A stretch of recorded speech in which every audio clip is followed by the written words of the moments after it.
Welcome to this special edition of the Economy and Politics Show. I'm Otoba Sebaseko, and today we'll be looking at the state of our nation and also the engagement of Nigeria with the international community. With me to discuss on this very incisive topical issue is a national leader, a professor of political economy, and one that has great passion for Nigeria's political economic transformation, Professor Pat Utomi. It's great to have you, sir. Thank you. Thank you. Sir, between August 4th to 6th, the U.S. Africa Leaders Summit holds in Washington, D.C., and Nigeria is one of the countries there with President Goodluck Jonathan. Precisely 14 years ago, the Africa Growth Opportunity Act was enacted by President Bill Clinton, which they said was designed to encourage Africa in the place of industrialization and manufacturing. But at this moment, it's still struggling. What should be done? Because this is a forum where I believe issues like this can be articulated. We already have the National Industrial Revolution policy. Do you think the U.S. is really encouraging Nigeria in that direction? Well, I think first of all, I'd like to say that it's a good thing for African leaders to get together, whether it's in Washington or Addis Ababa, to really seriously reflect on the challenges facing Africa. I want to say very clearly that the matter of AGOA is one that is very painful to me personally.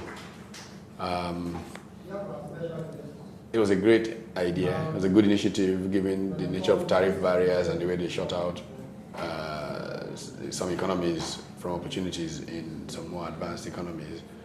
And so President Clinton had that initiative as a way of creating wealth in Africa.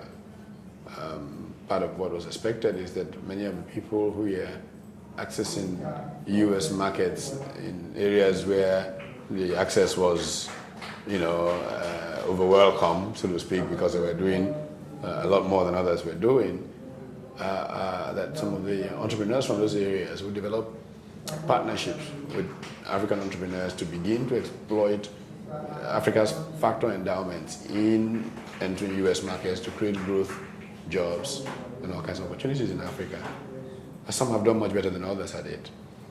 Clearly, a country like Mauritius has profited enormously from AGOA. They lobbied for it, they worked hard at it, and they took advantage of it. They positioned themselves properly and became a major hub for garment manufacture. Nigeria has done extremely poorly on AGOA for a variety of reasons. First, because there is a weakness in policy. The policy hasn't learned yet to aggressively organize local producers to access foreign markets. Part of it may be the legacy of oil. Part of it may be just weak bureaucracy. The public service isn't what it used to be, and part of it really because we are out of touch in terms of industrial policy. To finish up on AGOA, I'll give you an example that just aches the heart. There was a time when textiles was the second biggest employer of labor in Nigeria after government. Today, textile industry is almost extinct.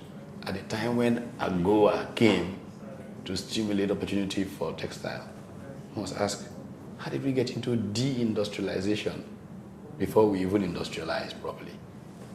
And many factors. The easiest one to point to is power, major. But as you can see, with some scale producers like Dangote, when you produce your own power at a certain level of scale, your unit cost consumption, Dangote's unit cost of power is lower than what the mechanic pays for power, mechanic on the street pays for power, because of the scale that he can manage in the operations that they have. A particular example that I want to give is of an Indian producer, an Indian textile manufacturer who had a factory in Lagos. Everybody was pounding the streets trying to get policy right. Some closed shop, some got local loans and just took off from the country and all kinds of things. this man was so frustrated working to get the right policies.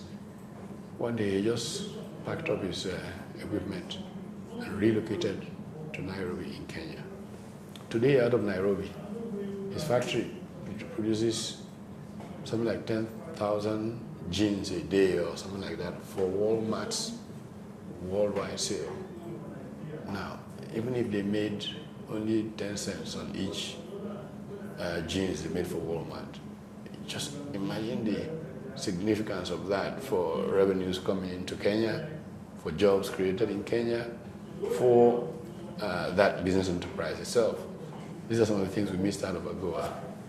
Well, as for industrial policy and this revolution business, I think we need to educate public officials. So on the issue of the industrial revolution policy, the Minister of Industries, Trade, Mr. Segun Aganga, said that no country transits from poor to rich exporting raw materials. That's been the challenge of Nigeria, and this is the focus of this policy. What do you have to say to this, sir? Yeah, such basic logic is almost an oxymoron. Everybody knows that. In terms of trade, we'll always be against an exporter of primary commodities. So that's not the point. The point is, what is your industrial strategy? There are examples to look at. How did the Asian economies move very quickly from import substitution industrialization to export-led industrialization? What are the issues of factor endowment? If you look at the death of Nigerian industry, you will see that the ones that are very profitable and successful tend to be in food and beverages. Why is that? Because they are using locally available products, processed locally to produce. If you reduce the problems of infrastructure and power, and you got people to focus on local factor endowments to global value chains, Nigeria is easily one of the countries that can prosper enormously from industrialization. You know, agro-allied enterprises drive major growth. So there's no problem with industrial policies, very desperately required. But Nigeria has walked that track, developed industrial policy, which was not implemented. So in clear sense, what you're saying is that the focus or the way forward for Nigeria is to have sustainable policy and to emphasize execution.